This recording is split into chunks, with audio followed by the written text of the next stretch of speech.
Alrighty, welcome to day 21. Today we are going to get down and dirty and talk about an early morning. So we talked about a morning routine. I've shared some of my tips and tricks. I've shared my sunrise alarm clock. If you've never heard me talk about that, I love that thing. It works really well for me.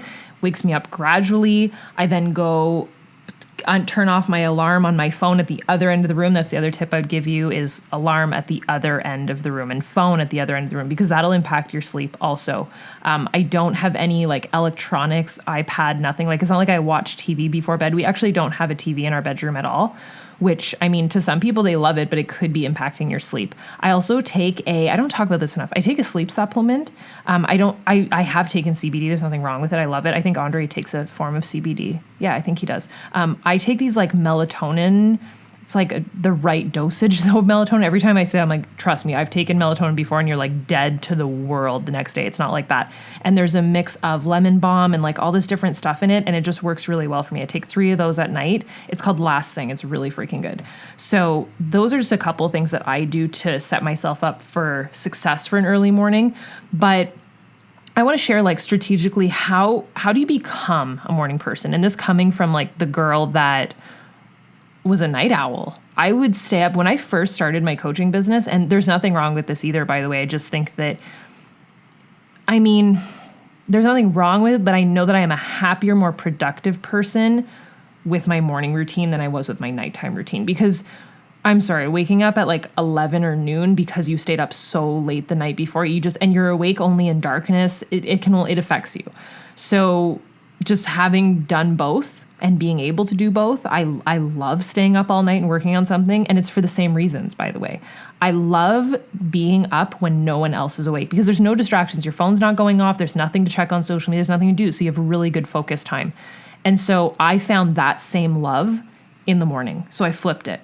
Because like I said, me waking up in the middle of the day was not productive, and cutting my sunshine time, like my daily dose of sunshine, in half just wasn't doing it for me.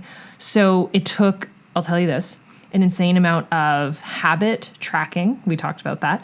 So habit forming. So just understanding what I was tracking and understanding how often I was actually doing it. Yesterday, we talked about BSing yourself. How often are you actually getting up early? And the more often you can do that, and if you can get this tracked, 3 weeks. If you can do it for 3 weeks straight, and every time you break it, start fresh.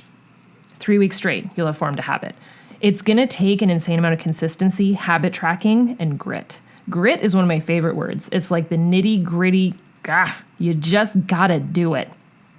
Oh my gosh, one of you messaged me the other day on Instagram and you said, if I was to describe you in one word, it would be tenacious. I was like, I love you. Yes. I don't even take it as an insult. I am. That's grit though to me, is like just tenacious. Like I'm like a dog on a bone. I don't give up. You got to be like that with your goal of waking up early. If it is a goal for you, go to bed early.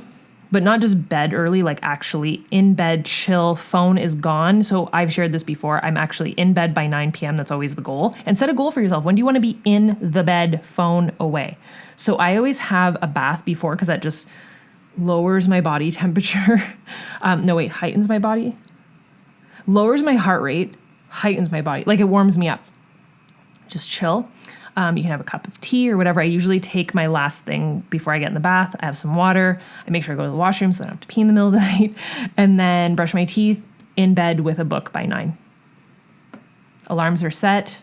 Workout gear ready to go. That's a big secret, by the way. That's like the untold thing that no one ever told me, that it'll like make or break my morning, because subconsciously, if that workout gear is not out the night before, in my brain of brains, I'm like, are we waking up that early? Like, do we want to? Because it's not right. It's like I didn't give myself room to negotiate. And that's one thing I'll tell you. I don't negotiate with terrorists, and my mind is the damn terrorist. Like, we are not negotiating today, so don't leave any room for negotiation. And that's how you become mentally strong, by the way. You don't negotiate with yourself, ever. It's hard to do, but I love it. So bed early, and find something that you love. So listen, we talked about this. We mapped out your morning routine, and we figured out what are the things that are like the most quality time for you based off of your gem that you freaking love doing, like the fill your cup time. What is that for you? Because that's the thing that's going to be the positive anchor to get your butt out of bed in the morning. For me, It's the alone time. It's the time to sit with my planner and like map out my goals and have my cup of coffee alone in silence before the rest of the world is awake. I love it. But here's the thing that is better than that for me. And here's the thing that I will try to impose on you. Do your workout. Because a lot of people be like, no, I do a better workout at like 10 a.m. I do a better workout at like 5 p.m. I promise you, you will have so much more energy throughout the day. You will do a better workout first thing in the morning. You want to know why? Because your body doesn't understand what the heck is going on yet. It's like the first thing you do. I always do the same thing. I bring my pre-workout downstairs with me and a huge mason jar of water. The amount of water that I've consumed by the end of that workout and the amount of good endorphins that I have within the first hour of waking up, it lasts me until like late afternoon.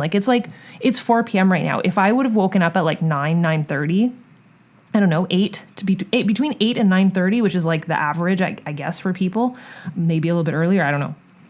I'd be crashed by now, for sure. Crashed, done. It just works. I've woken up earlier, but because I did that workout, that like spurted me into the rest of the day. The one thing I will tell you is you're gonna be hungry, but fill your body with protein and you'll be fine. So those are my couple of tips to not only give you that, and by the way, that full hour when you first wake up of all of those endorphins, that's addictive.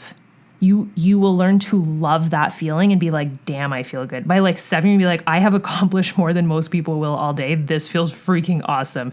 And if you can stick with it, it will become the most addictive, best thing, like best drug ever for yourself. So possibly life-changing. Those are my couple of tips on how to become a morning person from a former night owl.